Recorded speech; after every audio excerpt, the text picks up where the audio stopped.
Hello guys, I'm B.R. Kumar. Welcome to you on my YouTube channel. Guys, today we are going to discuss about future continuous tense and its adverbs structure with different important collection of examples. Let's start now. Future continuous or we can say progressive tense.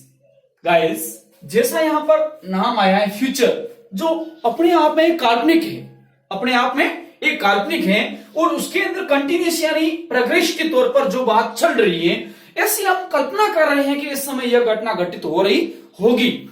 तो हमने देखा यहाँ पर पहली बात, पहचान हिंदी में जैसे यहाँ शब्द पूछा गया है, रहा होगा, रही होगी और रहे होंगे।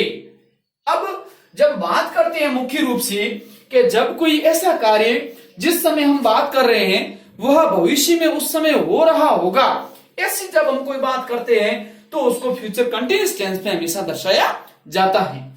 अब जो दूसरी खास बात आती है पहचान इंग्लिश में, साथियों यही सबसे महत्वपूर्ण पहचान है जिसको अपन एडवर्ब्स कहते हैं और सेंटेंस में अक्सर हमारे को देखने को मिलती है।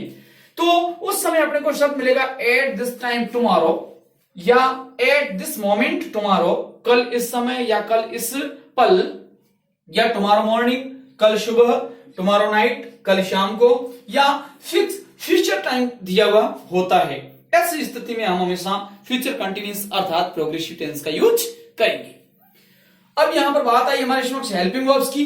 मित्रों यह बात अपने आप में वेरी इंपोर्टेंट है। हेल्पिंग वर्ब्स की बात करते हैं तो यहां पर विल और शैल हैं, उनके साथ में बी लग गया है। मेन वर्ब की फर्स्ट फॉर्म के साथ आईएनजी लगा हुआ है, जिसको शॉर्ट में हम मेन वर्ब की फोर्थ फॉर्म भी कह सकते हैं, आईएनजी फॉर्म भी कह सकते हैं। अब हमने यहां पर देखा जनरल स्ट्रक्चर या फॉर्मूला जो सेंटेंस में देखने को मिलता है। मित्रों यह होता है एसवीओ, जिसका रोल होता है सब्जेक्ट, वर्ब, हेल्पिंग वर्ब और मेन वर्ब और ऑब्जेक्ट। अब यहां पर अफर्मेटिव या पॉजिटिव सेंटेंस की बात करें, सकारात्मक वाक्य की, तो सब्जेक्ट आएगा, विल शैल आएगा, उसके साथ में बी लग जाएगा, मेन वर्ब की आईएनजी फॉर्म या चौथी फॉर्म और अंत में ऑब्जेक्ट और फुल स्टॉप। निगेटिव सेंटेंस की बात करें तो वो की वो बात यहां पर आई कि सबसे पहले सब्जेक्ट आएगा, विल शैल के साथ नोट लग जाएगा और उसके बाद में हेल्पिंग वर्ब बी और मेन वर्ब की फोर्थ फॉर्म और ऑब्जेक्ट आएगा। फिर इंट्रोगेटिव यानी प्रश्नवाचक सेंटेंसेस अर्थात वाक्य की बात की तो इसमें विल और शैल मूल हेल्पिंग वर्ब आगे आई, फिर सब्जेक्ट, फिर बी, मेन वर्ब की fourth form, object of mark of interrogation, question mark लगा हुआ। अब हमारे समक्ष है इंट्रोगेटिव नेगेटिव सेंटेंस, प्रश्नवाचक नकारात्मक। तो मित्रों यहां पर भी हमने देखा विल शैल, हेल्पिंग वर्ब आगे, फिर सब्जेक्ट, उनके साथ में नोट लग गया, फिर बी, मेन वर्ब की फोर्थ फॉर्म के बाद में ऑब्जेक्ट और हाँ अंत में मार्क ऑफ इंट्रोगेशन।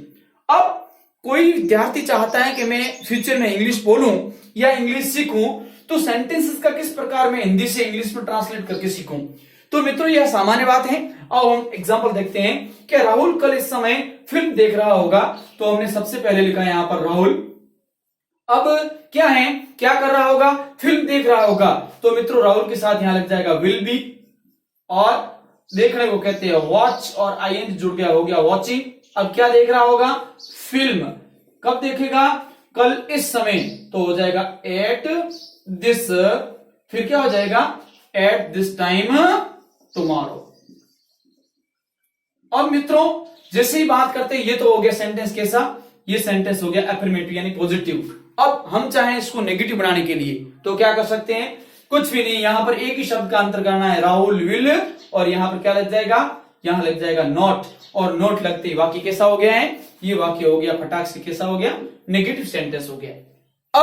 अब हम चाहते हैं कि इस सेंटेंस को इंट्रोगेटिव बनाएं। कुछ नहीं मित्रों, सबसे पहले इसमें से विल को अपन ने हेल्पिंग वर्ब को आगे लिया और उसके बाद में जो जहां पर है वहीं पर लिखना है, नाम होने के कारण राहुल बड़ा ही आएगा, उसके बाद में बी आ जाएगा, उसके बाद में वॉच के साथ आईएनजी वॉचिंग हो जाएगा, उसके बाद में फिल्म आ गया, उसके बाद में आ जाएगा क्या कि एट दिस टाइम, ये हो गया एट दिस टाइम। कब है, तो ये टुमारो है, तो ये मित्रों हो गया टुमारो और अंत में मार्क ऑफ इंट्रोगेशन। ये सेंटेंस कैसा हो गया, ये सेंटेंस इंट्रोगेटिव हो गया, केवल मूल हेल्पिंग वर्ब को हमने आगे लिया।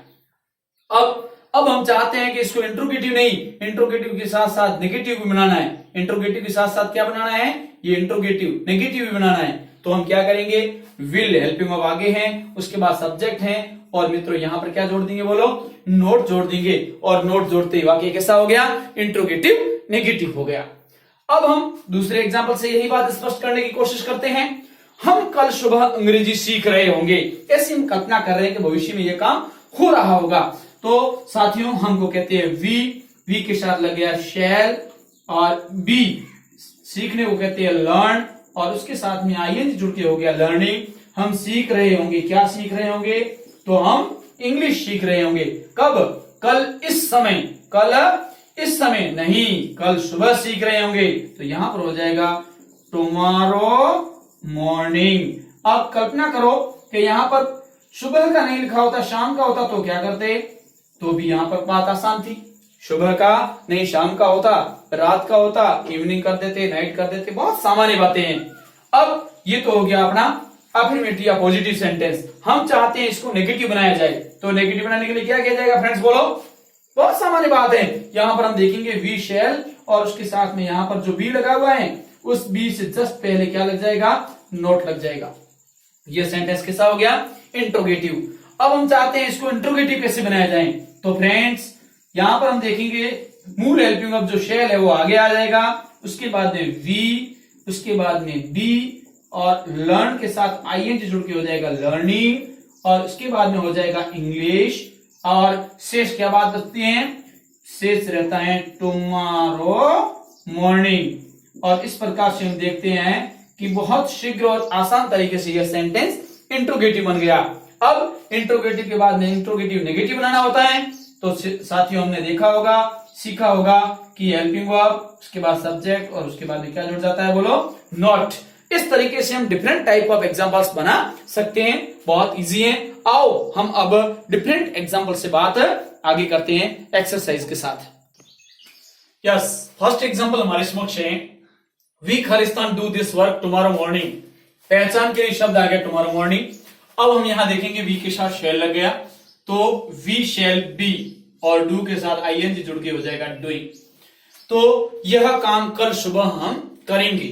एट दिस टाइम टुमारो, कल इस समय दे खालिस्तान प्ले फुटबॉल, तो दे के साथ यहां विल लग जाएगा, उसके साथ हेल्पिंग वर्ब बी, और प्ले के साथ आईएनजी जुड़ के हो जाएगा प्लेइंग। कल सुबह इस समय वे क्या कर रहे होंगे, फुटबॉल खेल रहे होंगे। अब अगला एग्जांपल आया, I Khalistan stay here till next week. अब यह क्या आ गया है, अगले सप्ताह तक मैं यही रहूंगा, ऐसी वो संभावना प्रकट कर रहा है। तो यहाँ आई शैल बी, और स्टे के साथ आईएनजी जुड़ जाएगा, हो जाएगा स्टीइंग। दे खालिस्तान ट्रेवल टुमारो नाइट, कल शाम से वो यात्रा करेंगे, तो यहां पर क्या हो जाएगा, दे विल बी, और शब्द आ गया यहां पर ट्रेवलिंग टुमारो नाइट, कल रात से वे यात्रा करेंगे, तो आईएन जुड़ गया ट्रेवल के साथ। It Khalistan when you reach here home. अब क्या है कि व्हेन यू रीच होम, जब आप घर पहुंचोगे उस समय क्या होगा, इट विल बी रेनिंग, उस समय क्या होगा, बारिश हो रही होगी, ऐसी संभावना प्रकट की जा रही है। अगला एग्जांपल हमारे समक्ष आया है, he Khalistan write a story at this moment tomorrow. कल इस समय वह कहानी लिख रहा होगा, तो मित्रों ही विल बी, और राइट के साथ आईएन जुड़ के हो जाएगा writing a story at this moment tomorrow. What Khalistan you do at 10 PM tonight. आज रात 10 बजे तुम क्या कर रहे होंगे, तो हो जाएगा यहां पर व्हाट विल यू बी, और डू के साथ आईएन जुड़ करके हो जाएगा डूइंग। अगला सेंटेंस है, I have dinner when you call मी। जब आप मुझे कॉल करोगे उस समय मैं भोजन ले रहा होऊंगा। डिनर कहते हैं रात्रि भोज को, तो यहां पर लग जाएगा मित्रों आई शैल बी, और हैव यहां मेन वर्ब का काम कर रही है, इसलिए हो जाएगा हैविंग।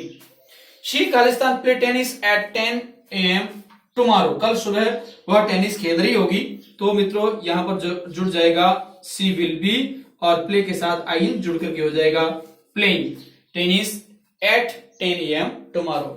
द चिल्ड्रन विल क्या है, नोट बी और स्टडी, के बच्चे अध्ययन नहीं कर रहे होंगे। कब, व्हेन यू अराइव, जब तुम पहुंचोगे उस समय बच्चे अध्ययन नहीं कर रहे होंगे। तो फ्रेंड्स यह अपने डिफरेंट टाइप ऑफ एक्सरसाइज देखी है। अब अपन आज की जो महत्वपूर्ण एडवर्ब्स हैं उसके बारे में डिस्कस करते हैं। जैसा हमने देखा है, every dark cloud has a silver lining. क्या मतलब हुआ? डार्क क्लाउड और सिल्वर लाइनिंग, यहां समझने योग्य बात है। कहने का मित्रों अर्थ ये है यहां पर कि हर बुरे दिन के बाद, बुरे दिन या वक्त, बुरे दिन के बाद हमेशा अच्छा दिन आता है, अच्छा दिन आता है। तो साथियों, जब कभी जिंदगी में बुरे दिन आए, इसलिए उस समय हताश होने की जरूरत नहीं है। हर बुरे दिन के बाद में हमेशा अच्छा दिन आता है, अर्थात कठिनाइयों के बाद में हमेशा साधारण तरीके से अच्छी चीजें होती हैं। तो जीवन में जब कभी कठिनाई आए, हताश होने की जरूरत नहीं है, संघर्ष करना चाहिए और संघर्ष से ही सफलता मिलती है। यह वीडियो आपको कैसा लगा कमेंट बॉक्स में कमेंट करके जरूर डालें और अपने मित्रों के साथ शेयर करें। All the best, bye.